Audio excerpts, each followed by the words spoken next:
بسم اللہ الرحمن الرحیم۔ ڈیئر اسٹوڈینٹس، السلام علیکم۔ میں نے اپنی پچھلی ویڈیو میں آپ کو تشریح کے متعلق بتا دیا تھا۔ آج ہم اردو ٹیکسٹ بک کا پہلا سبق جو ہے مناقب عمر بن عبدالعزیز، اس کی سلیس اور تشریح کرتے ہیں۔ پہلا سبق اردو ٹیکسٹ بک کا مناقب عمر بن عبدالعزیز علامہ شبلی نعمانی نے لکھا ہے۔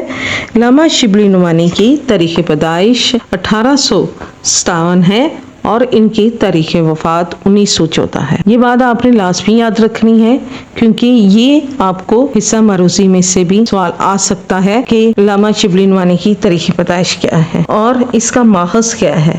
یہ بھی آپ نے لازمی یاد کرنا ہے کہ مناقب عمر بن عبدالعزیز کا ماخذ مقالات شبلی جلد 4 ہے۔ چلیں ہم سبق شروع کرتے ہیں۔ علامہ ابن جوزی نے جو مشہور محدث گزرے ہیں حضرت عمر فاروق رضی اللہ عنہ اور عمر بن عبدالعزیز کے حالات میں ایک کتاب لکھی تھی جس کا نام سیرت العمرین رکھا۔ علامہ ابن جوزی جو مشہور محدث گزرے، محدث ہوتا ہے حدیث لکھنے والے۔ حضرت عمر فاروق رضی اللہ عنہ حضور صلی اللہ علیہ وسلم کے سب سے قریبی ترین ساتھیوں میں سے ایک اور دوسرے خلیفہ راشد۔ عمر بن عبدالعزیز آپ مشہور اموی خلیفہ تھے۔ ان کے اوپر علامہ ابن جوزی نے ایک کتاب لکھی تھی جس کا نام تھا 2 عمروں کی کتاب۔ مصنف کہتے ہیں ہم نے یہ کتاب مصر میں کتب خانہ خدویہ میں دیکھی، یعنی مصنف نے یہ کتاب مصر میں شاہی لائبریری میں دیکھی۔ کتب خانہ یعنی کہ کتابیں رکھنے کی جگہ، خدویہ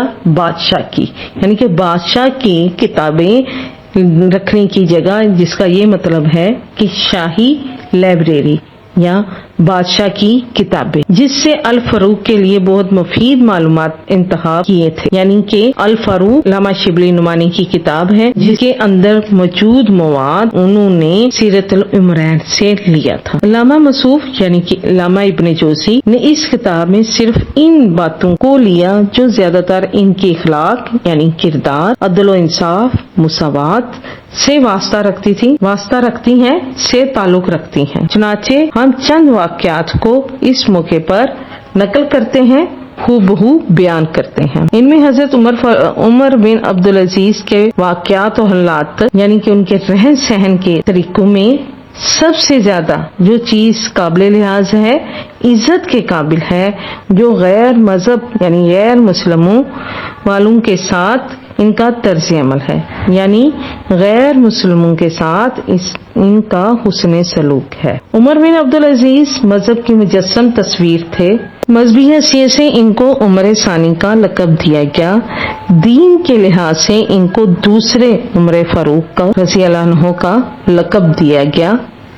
اس لیے غیر مسلم کے ساتھ ان کا جو حسن سلوک تھا وہ ان کی اپنا کردار نہیں تھا بلکہ وہ دین کی مجسم تصویر تھے، اس لیے وہ غیر مسلموں کے ساتھ اتنا اچھا سلوک کرتے تھے۔ اب یہ اس کی تلیس ہوگی جو میں نے ابھی کی ہے۔ جیسا کہ میں نے پہلے آپ کو بتایا تھا کہ تشریح کرنے سے پہلے ہم مصنف کا تھوڑا سا تعارف بتائیں گے اور ان کے اسلوب بیان کے اوپر روشنی ڈالیں گے۔ تو مصنف کا تعارف، علامہ شبلی نعمانی 1857 میں پیدا ہوئے۔ آپ مشہور مورخ، سیرت نگار، شاعر، مدرس اور عالم دین تھے۔ آپ نے مسلمانوں کی تاریخی ہستی کو دوبارہ سے زندہ کیا۔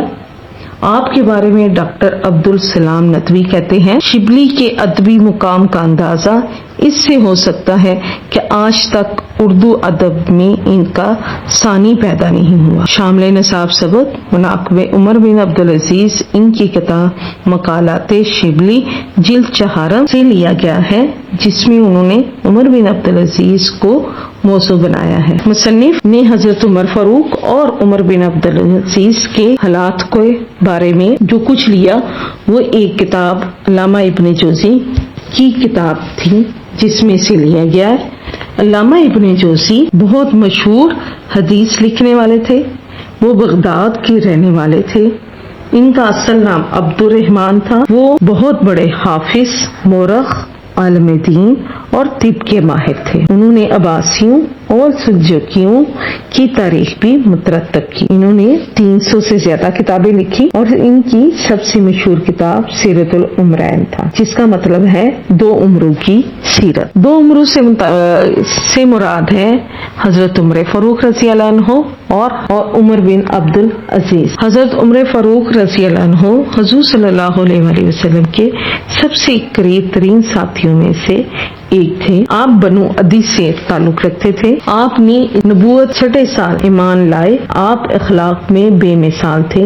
آپ سادہ مزاج، صاف کو، ثابت قدم، با اصول خوف الہی اور حب رسول رکھنے والے تھے۔ آپ صلی اللہ علیہ وآلہ وسلم نے آپ کے بارے میں ارشاد فرمایا، میرے بعد اگر کوئی نبی ہوتا تو وہ عمر ہوتا۔ حضرت عمر فاروق رضی اللہ عنہ نے 11 سال اسلامی ریاست پر حکومت کی۔ آپ کی زیر نگرانی مسلمانوں نے آدھی سے زیادہ دنیا کو فتح کر لیا۔ آپ نے بیت المال کی اصلاح کی، جمہوریت، مساوات، عدل و انصاف کا نظام رائج کیا، اور کوئی بھی شخص یہ نہیں کہہ سکتا کہ عمر فاروق کے دور میں اسے انصاف نہیں ملا۔ آپ رضی اللہ عنہ کے بارے میں آپ صلی اللہ علیہ وآلہ وسلم کا ارشاد مبارک ہے کہ جس راستے سے عمر گزرتا تو شیطان اس راستے کو بدل لیتا ہے۔ دوسرے نمبر پر علامہ ابن جوزی نے عمر بن عبد العزیز کے حالات و واقعات کو بیان کیا۔ حضرت عمر بن عبد العزیز 99 ہجری میں خلیفہ بنے۔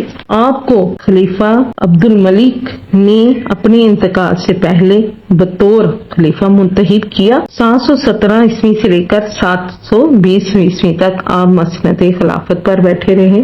آپ بنو امیہ کے 8ویں حکمران تھے اور آپ کو مجدد اول بھی کہا جاتا ہے۔ آپ حضرت عمر فاروق رضی اللہ عنہ کی پوتی کے بیٹے تھے اور کردار کے لحاظ سے عین عمر فاروق رضی اللہ عنہ کے جیسے تھے۔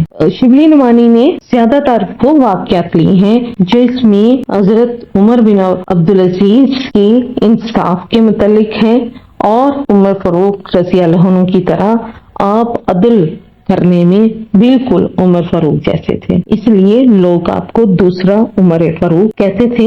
آپ نے غیر مسلموں کے ساتھ وہی طرز سلوک کیا جو اسلام کہتا تھا، کیونکہ اسلام میں سب لوگ برابر ہیں۔ اسلام دین فطرت ہے۔ اسلام میں کوئی ایسی چیز نہیں ہے جو کوئی کہہ سکے کہ کسی امیر کو زیادہ فوقیت دی جاتی ہے اور کسی غریب کو کوئی فوقیت دی نہیں جاتی۔ اسلام عدل و انصاف کے اوپر مبنی ہے اور اس سے ہٹ کر نہیں ہے۔ دوسرے پیراگراف میں علامہ شبلی نعمانی کہتے ہیں، ایک دن عمر بن عبد العزیز مسند خلافت پر متمکن تھے۔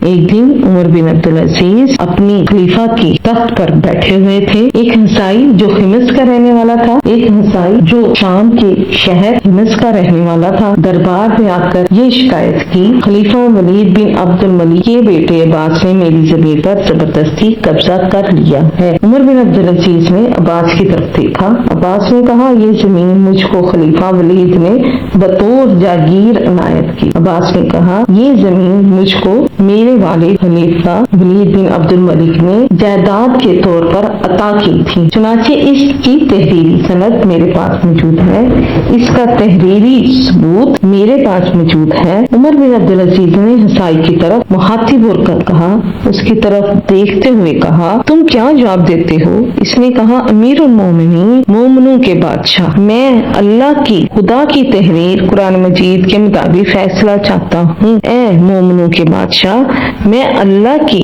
کتاب یعنی قرآن مجید کے مطابق اس بات کا فیصلہ چاہتا ہوں۔ عمر بن عبد العزیز نے عباس کی طرف مخاطب ہو کر دیکھتے ہوئے کہا، عباس، خدا کی تحریر اللہ کی کتاب تیرے باپ ولید بن عبد الملک کی تحریر پر مقدم ہے، کی کتاب پر افضل ہے۔ یہ کہہ کر وہ زمین عباس کے قبضے سے نکال کر عیسائی کو دے دی۔ اس پیراگراف میں مصنف کہتے ہیں کہ جس طرح بادشاہ اپنا دربار لگا کر بیٹھا کرتے تھے اور مختلف مقدمات کا فیصلہ کرتے تھے، تو عمر بن عبد العزیز چونکہ مذہب کی سراپا تصویر تھے، ان کے اندر دین اسلام بدرجہ ادب موجود تھا۔ وہ اپنے ہر عمل سے یہ ثابت کرتے تھے کہ میں سنت نبوی کو اپناتا ہوں، تو اس وجہ سے لوگوں کے اندر یہ جرأت پیدا ہوگی تھی کہ وہ اپنے مقدمے اور